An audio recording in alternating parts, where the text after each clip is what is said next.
నమస్తే, welcome to లియా news. Peddireddy Ramachandra Reddy భూ కబ్జా చేసినటువంటి అంశాన్ని తాజాగా పవన్ కళ్యాణ్ గారు వెలుగులోకి తీసుకొచ్చారు.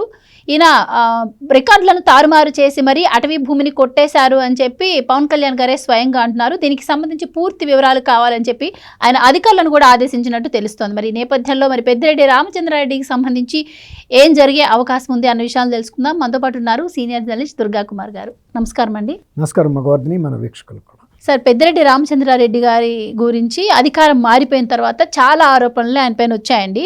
దీనిపైన ఆయన స్పందించారు. ఈ భూమి మాకు తరతరాల నుంచి వస్తుందని చెప్పి మీడియా సమావేశం పెట్టి కొన్ని పత్రాలను చూపించి ఆయన మాట్లాడటం జరిగింది.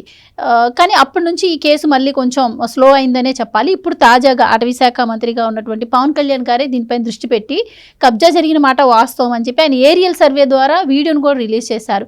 ఏంటి మరి పెద్దిరెడ్డి రామచంద్రారెడ్డి మరి అరెస్ట్ అయ్యే అవకాశం ఏమైనా ఉంటుందంటారు? ఎందుకంటే అటవీ చట్టాలు చాలా కఠినంగా ఉంటాయంటారు కదా. ఇప్పుడు మీరు అన్నట్టు పెద్దిరెడ్డి రామచంద్రారెడ్డి గారి కుటుంబం భూ కబ్జాలు చేయటం కానీ, లేకపోతే అటవీ భూములు కానీ, ప్రభుత్వ భూములు కానీ, మఠంకి సంబంధించిన భూములు కానీ, దేవాదాయ భూములు కానీ, ఇటువంటివి చేయటంలో, తర్వాత ఇండస్ట్రియల్ ఇన్ఫ్రాస్ట్రక్చర్ కార్పొరేషన్కి సంబంధించిన భూములు కబ్జాలు కానీ, వీళ్ళకి ఒక ప్రాంతం అని కాదు. ఇప్పుడు ఆయన ప్రాతినిధ్యం వహిస్తున్నటువంటి నియోజకవర్గం పొంగనూరులోనే కాదు, అంతకుముందు మొట్టమొదటగా ఆయన పీలేరులో ఎమ్మెల్యేగా ఉన్నాడు. దాదాపు ఇది ఒక 35 ఏళ్ల క్రితం సంగతి చెప్తున్నాను నేను. అప్పటి నుంచి కూడా పీలేరు ప్రాంతంలో వాళ్ళకి బంధువులు ఉండే విఆర్ఓలు, విఏఓలు, మున్సిపల్ అనేవాళ్ళు అప్పట్లో, విలేజ్ మున్సిఫ్.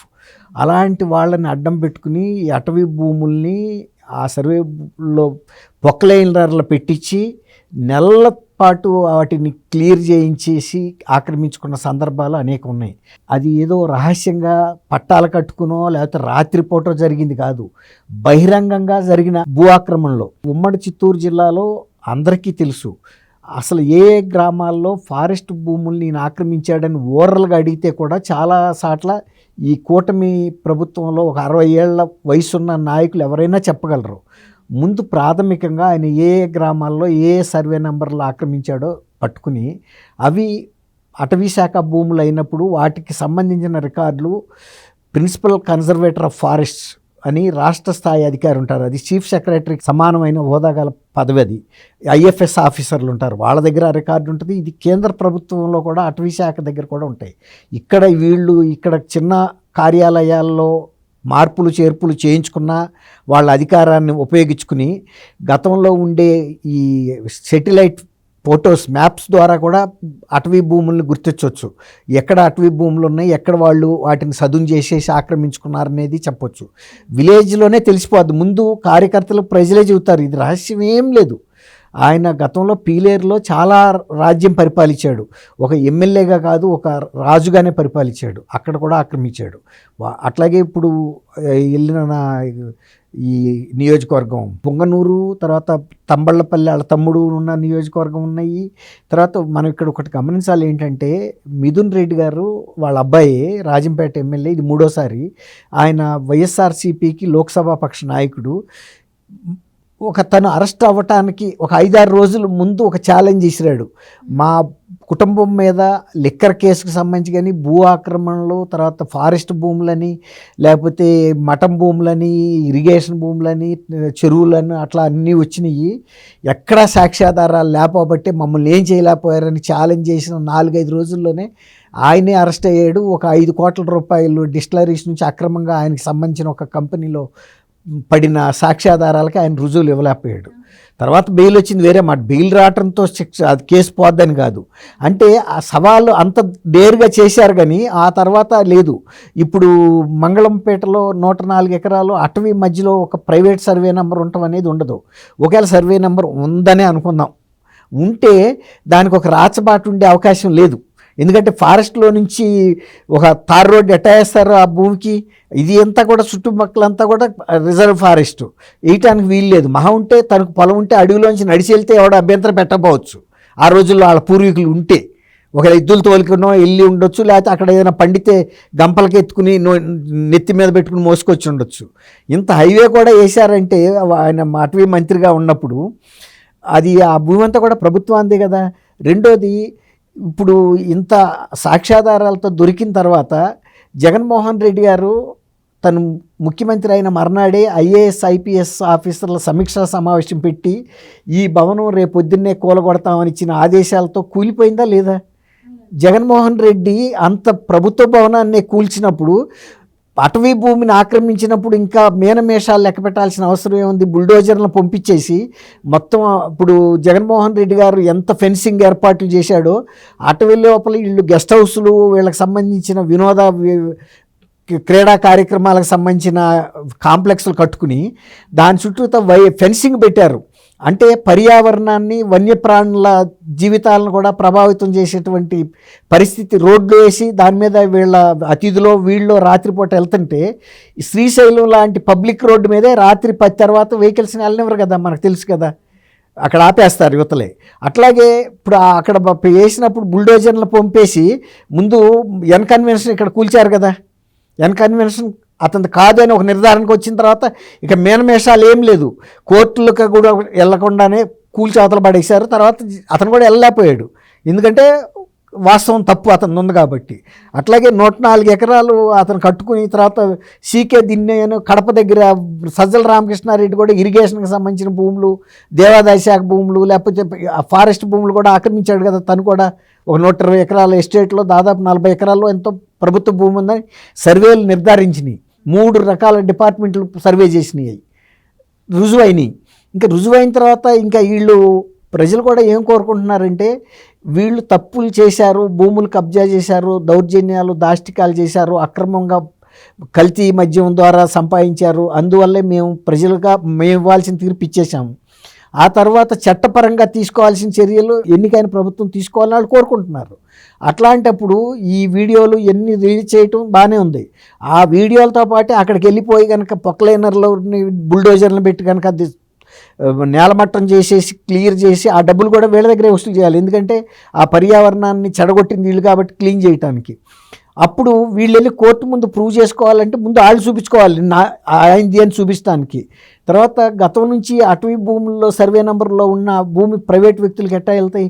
ప్రతి ఊళ్ళోనూ ఏ సర్వే నెంబర్లో అటవీ భూముల కిందకు వస్తాయి, లేకపోతే ప్రభుత్వ పోరంబా భూముల కింద వస్తాయి, ఇరిగేషన్ కింద వస్తాయి. అట్లాంటి రకరకాల కేటగిరీస్ ఉంటాయి ప్రతి విలేజ్లో. ఆ సర్వే నెంబర్లో ఇప్పుడు ఇతను ఎమ్మెల్యే కాకముందు పీలేరులో ఏ గ్రామాల్లో అటవీ భూములు ఎంత ఉన్నాయి, ఆ తర్వాత జరిగిన మార్పులు ఏంటి, అటవీ భూములు ఇంకా అట్లాగే ఉన్నాయా లేదా, ఇప్పుడు కాదు రికార్డులు, ఇప్పుడు రికార్డులన్నీ ట్యాంపర్ చేస్తారు, వీళ్ళు మార్చేశారు. ఇతను ఎమ్మెల్యే కాకముందు పీలేరులో పట్టుకోవాలి. ఫస్ట్ ప్రతి గ్రామంలో ముందు కార్యకర్తలు చెబుతారు, ప్లస్ సర్వే నెంబర్ల ప్రకారం వెళ్ళి ఆ అటవీ భూమి ఉందా లేదా వెరిఫై చేసుకుంటే అక్కడైతే వెళ్ళిపోద్ది. అప్పుడు చాలా 100 ఎకరాల భూములు ఖచ్చితంగా బయటకు వస్తాయి. తర్వాత ఇక్కడ పుంగనూరులోనూ వస్తాయి. ఇంకా తిరుపతిలో కూడా సర్వే చేస్తే వాళ్ళ మీద కూడా దాడులు చేశారు. ఒక మఠానికి చెందిన భూముల్లో డైరీ ఫామ్ పెట్టాడు, ఈయన ఆఫీస్ పెట్టాడు, ఇల్లు కట్టాడు. తర్వాత ఏపీ ఇండస్ట్రియల్ ఇన్ఫ్రాస్ట్రక్చర్ కార్పొరేషన్ భూములు ఆక్రమించారు. వీళ్ళ భార్య పేరు మీద కొన్ని భూములు అక్కడ తిరుపతిలో కూడా. ఇక్కడ అక్కడ అని ఏం లేదు, ఉమ్మడి చిత్తూరు జిల్లాలో చాలా హవా నడిచింది. ఇది మదనపల్లి అసైన్డ్ భూముల రికార్డులు ఉన్న సబ్ కలెక్టర్ కార్యాలయంలో రికార్డు రూమ్ తగలబెట్టినప్పుడు ఆయన Sisodia land commissioner, CR land commissioner land revenue వెళ్తే 100 వచ్చినాయి ఫిర్యాదులు. అందులో ప్రైవేట్ భూములు కూడా వీళ్ళు ఆక్రమించారు. కొంతమంది మాజీ పోలీస్ అధికారులు ఉన్నారు వీళ్ళ బాధితుల్లో. అంటే మనకు అధికారం ఉంది కదా అని ఇష్టారాజ్యంగా ఆక్రమించారు. మరీ ముఖ్యంగా ఈ వీళ్ళ కుటుంబం మీద వచ్చినంత ఇతర ఎమ్మెల్యేస్ మీద, మాజీ మంత్రుల మీద రాలేదు. ఎందుకంటే ఈయనకి బాగా ఇప్పుడు కొంతమంది చెబుతుంది ఏంటంటే, ఈయన క్లాస్మేట్స్, ఈయనతో పాటు ఎంఏ సోషియాలజీ చదివిన వ్యక్తులు కూడా ఆయనకి స్టూడెంట్గా ఉండగానే భూమి మీద విపరీతమైన ప్రేమ ఉండేదంట, ఎట్లా ఆక్రమించాలా అని. మరి అధికారం వచ్చిన తర్వాత ఇంకా ఎందుకు చేయడు ఆయన? నిజంగా స్టూడెంట్స్గా ఉన్నప్పుడు ఎవరు కూడా భూమి మీద అంత దృష్టి పెట్టరు, సంపాదన మీద కూడా. నేను కెరీర్ వైజ్గా ఎట్లా పెరుగుతాను. ఇంకోటి ఏంటంటే, ఆయన సోషియాలజీలో డాక్టరేట్ చేశారు, నాకు ఇవాళ తెలిసింది, నాకు ఇప్పుడు దాకా తెలియదు. ఆయనతో కలిసి చదివానే చెప్పాడు ఒక ఆయన. కాబట్టి సోషియాలజీ తెలిసిన వ్యక్తి, డాక్టరేట్ చేసిన వ్యక్తి సొసైటీ పట్ల ఈ రకమైన అమానుష్యంగా ప్రవర్తిస్తున్నాడంటే కూడా నాకు నమ్మశక్యంగా లేదు. అది సార్ ఇప్పుడు అయితే సాక్ష్యాధారాలతో సహా పవన్ కళ్యాణ్ గారు రుజువు చేయడం జరిగింది. మరి ఇందాక నేను అన్నట్టు అటవీ చట్టాలు చాలా కఠినంగా ఉంటాయి. అందులోనూ ఎమ్మెల్యేగా ఉన్నటువంటి వ్యక్తి ఫ్యామిలీ మొత్తం రాజకీయాల్లో గతంలో అటవీ మంత్రిగా కూడా చేశాడు, మంత్రిగా కూడా చేశారు. మరి ఆయన కొడుకు చూస్తే లెక్కర్ స్కామ్ లో ఇరుక్కొని జైలుకి వెళ్ళి వచ్చారు. సో కుటుంబం మొత్తం ఇదే విధంగా ఇప్పుడు ఉంది. మీరు మరి అన్నట్టు అటవీ భూముల ఆక్రమణ రుజువు అయితే మీరు అన్నట్టు ఈయనే కాదు, బినామీ పేర్ల మీద వాళ్ళు ఎవరెవరి పేర్లు అయితే పెట్టాడో అందరూ కూడా జైలుకి వెళ్ళాల్సిందే. అది నీకు స్నేహితులు అవ్వచ్చు, నీ కుటుంబ సభ్యులు కావచ్చు, నీ శ్రేయబులు అవ్వచ్చు, లేదా పార్టీలో నీ సహచరులు అవ్వచ్చు, బినామీ పేర్లతో పెట్టించుకున్న వాళ్ళు.